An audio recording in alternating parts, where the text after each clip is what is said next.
Hello guys, so today we're going to do a video of the check-in of the Lada Niva. Normally I am here, but this time I can't. So what I will do is explain you everything on this video so that you know everything about the car and you can check it by yourself and be ready. So first things first, usually a check-in, if I am here, will take 30 minutes. So this video is going to be about 20 minutes so that you get everything. I specialize, and Advantura specializes in old cars from the 90s or the 70s. This one is from 1992. So this means that you'll have to take care of it a little bit more than a new car because you have to know how it works and these cars need to be kept in good shape so that everybody can enjoy it during the year. So I will explain you, that's why I will explain you everything, the most that I can, and then after it's up to you to take care of it as if it was your own car. Okay, so the specificity of Advantura is that, as I said before, we are only taking care of old cars, and just one thing that you need to know is that there's only one insurance in the whole of Spain that allows us to rent those old cars for you to drive it. It's very easy to find insurances, where I can drive it, but for you to drive it is extremely difficult. So we found one, and we rely on you and all of the people renting it to take care of it so that there is no issue and the insurance is happy, and if that's the case I can keep renting, and if we start to have problems, of course, then they will cut us off. So in one word, just take care of it. Thank you very much. Okay, so we're going to start the check-in. First things first, there are 3 keys there. So there is one in yellow, which is to start the car. You will find a yellow stickers inside. There are always stickers everywhere to help you out. There is then a metallic key which corresponds to the doors, which have a metallic finishing, so you know that it's for that. And finally, a green key which is for the oil, for the petrol. Also, there will be a green sticker. All right, so we're going to start by the exterior, and then we'll do the kitchen, and then a little bit of driving so that you know on the interior, so that you know how it goes. All right, so in terms of the exterior, first the fuel is on the right. Here. So you see there's a green sticker here, so a green sticker with green, and if you don't remember, it's 95 and it's written here. In terms of fuel, just bring it back at the same level that you will find it. And one thing to know is that at the petrol station, this might stop before it's actually full because it's very narrow. So just the easiest way to fill it in is just to look when the fuel arrives at the top. Awesome. Few things about the outside is obviously the tent. The tent, you have a video on the website to explain you how it goes from the provider. And also I'm just going to take you the basics. So right now, if you start and you want to put the tent, you take those off here, and then those off here. And if you come with me, then that way what you're going to do is that gray protection, you will be able to make it fold all the way down here, and that's it. And once you've done that, on top you have the ladder. That ladder will extend. You push it all the way here, and by extending it, you will be able then to push it down. And what will happen by doing that is that the tent will open up like this in a semicircle. And once it's opened up, it's fully ready. It's really big because it's a big bed. And the thing left to do would be to make sure that the ladder is a support to the tent that will be extended, so that the weight is on the ladder here. As I said, the video will be also in the website.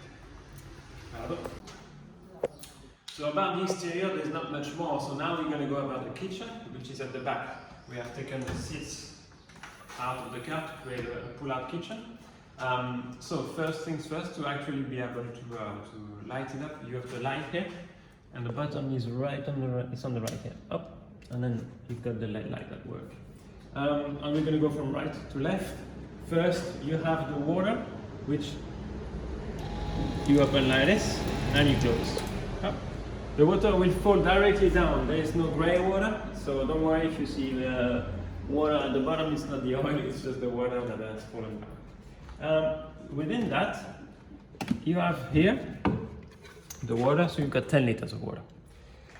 And in this little area you have the basics. You have oil, coffee, things to clean, salt, pepper, etc. etc. So you will find it here. In terms of basics, you've got a little bit more. You will have a shopping bag already.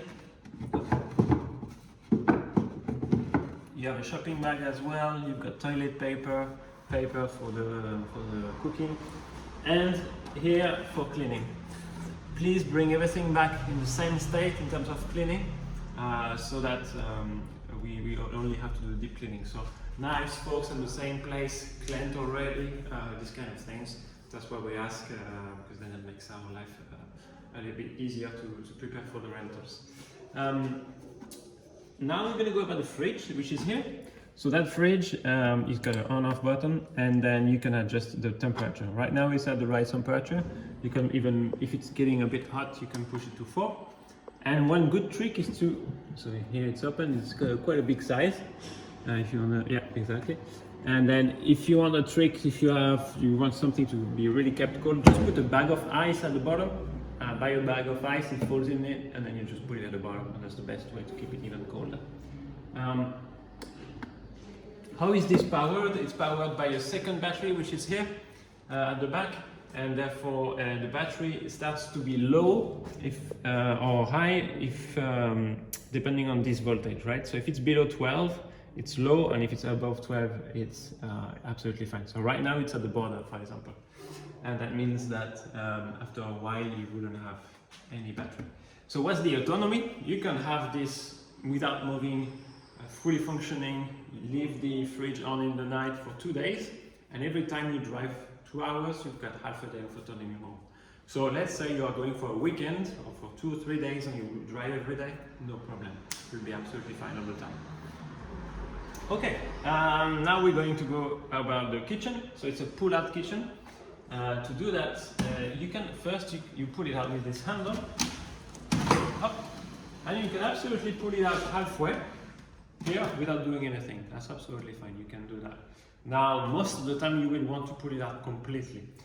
So to do that, we're gonna first take this support. Okay, so we're gonna use this support leg, which is already at the right height, up, so we can take it out, and we will extend this. Obviously, it's better if you are two to do it. I will do it by myself right now because I'm alone. But you will push this with this handle up, and this creates the support to the kitchen. That's it. And then I'm going to show you a few things before I show you how to take it out. But the usual setup will be to have your gas stove that I will show you where it is here and cook here, and you can cut your chicken and your vegetables here. At the bottom here you will find the knives, the forks, and so on and so forth. The bottle opener. That's how it goes.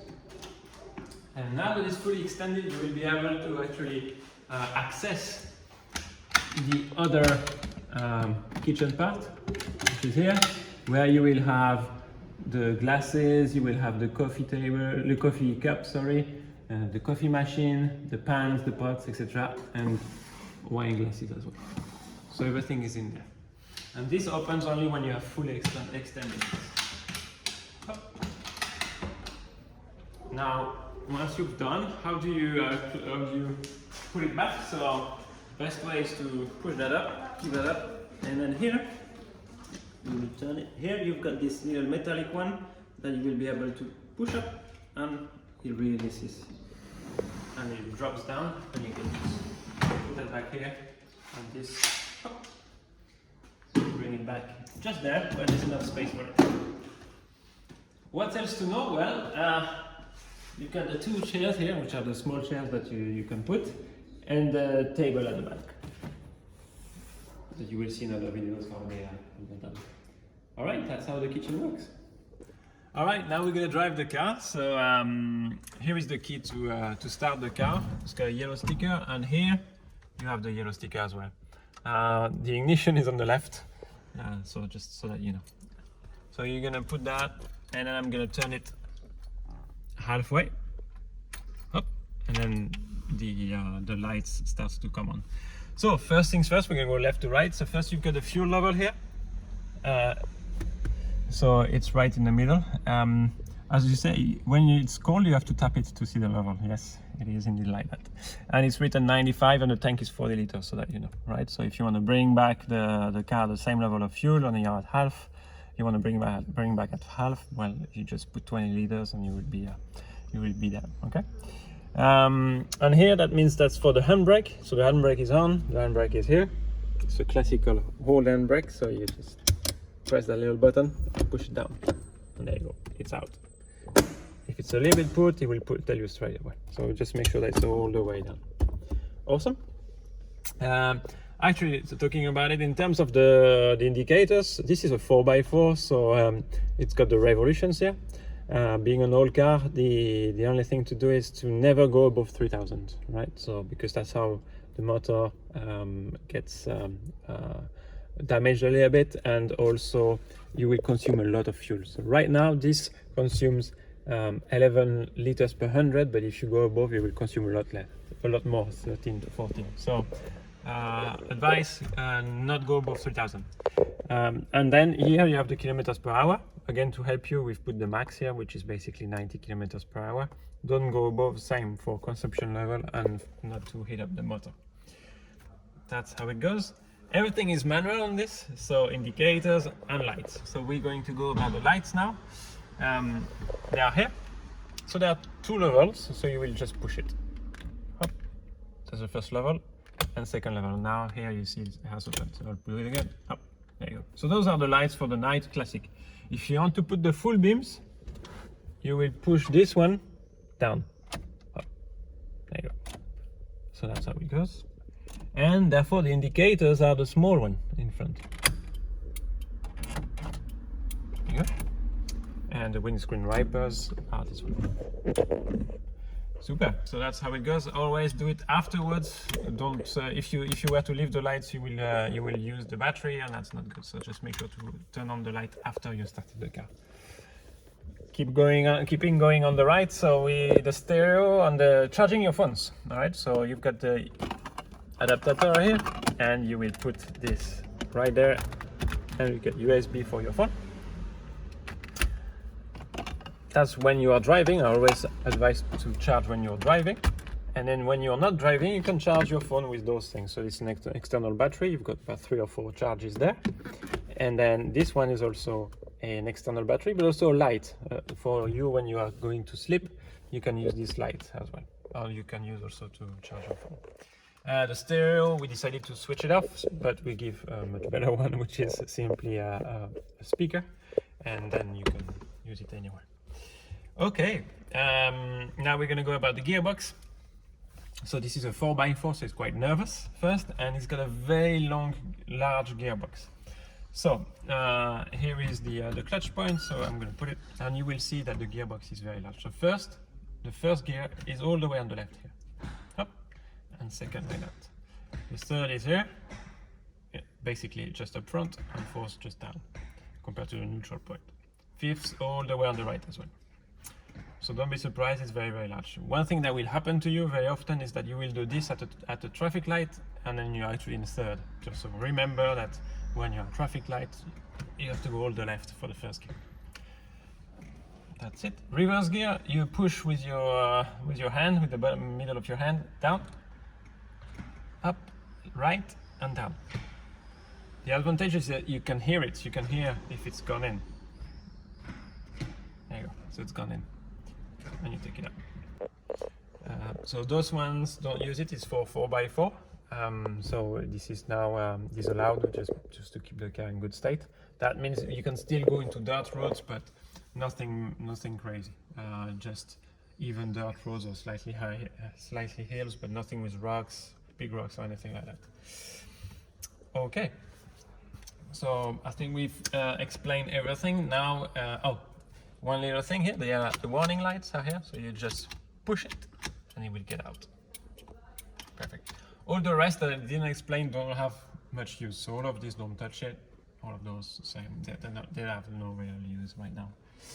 So to start the car, this has got a choke. Being an old car, the motor has to warm up, and to warm up and to start we use a choke. So I will show you, it's here, and you can push the choke all the way. So for you, when you will be in the morning, to start the car the first time in the day, you will put the choke halfway, more or less here, and that's it. Only in the morning. After, you won't have to do it when you have already driven.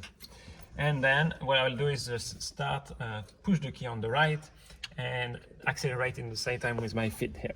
So I'm going to do it right now.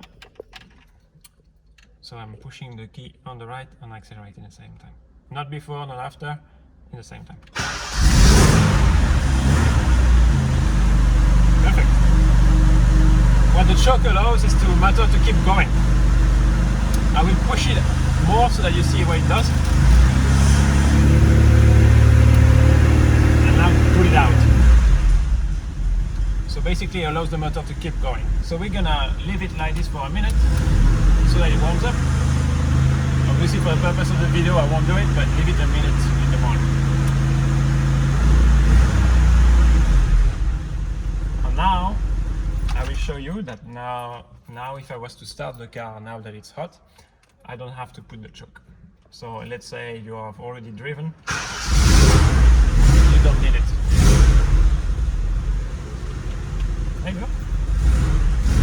So in terms of the clutch, just know that it's very high up and you have to be very gentle because it's a 4x4, so it's very nice. So you have to go between the accelerator and the clutch very progressively. So what I advise you, because I won't be there, is you will have the car in the car park. So what I advise you is to make a little round in the car park so that you give it a try in the car park and then you get out.